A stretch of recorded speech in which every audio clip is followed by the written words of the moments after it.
बोलतो. अबीर, स्पीकरवर फोन टाक ना, मला त्याचा आवाज ऐकायचा आहे.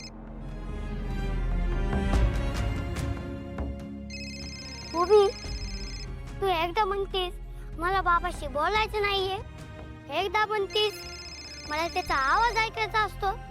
नक्की काय चाललं असतं तुझं? फोन कट होईल, बोल.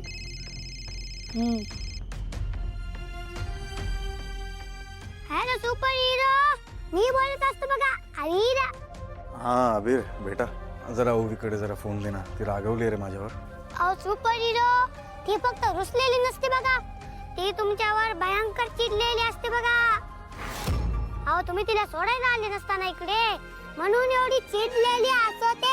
अरे मला खूप महत्वाचं काम होतं रे, म्हणून नाही येता आलं. जरा तू समजव ना तुझ्या बाजूने.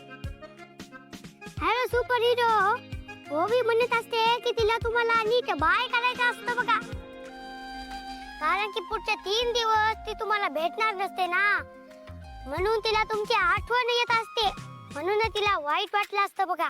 ओवी सॉरी ना ग, चुकलं तुझ्या बाबाचं.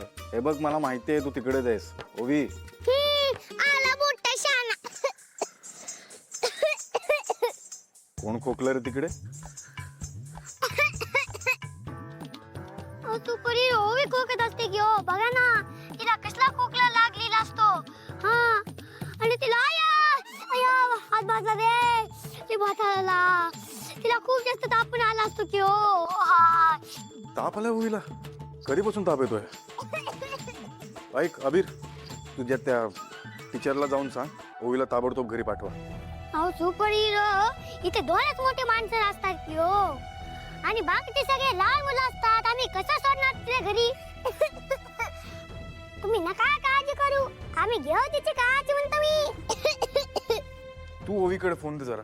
अहो सुपर हिरो, ती फोनच घेत नसते की हो, आणि असल्या तापीचं ती तुमच्याशी कसं बोलेल?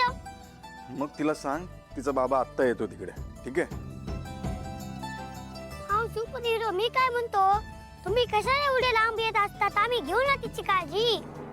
अरे माझी लेक आजारी असताना मी इथे घरी बसणार आहे का? तिला सांग निघालोय मी, लगेच येतोय, चल.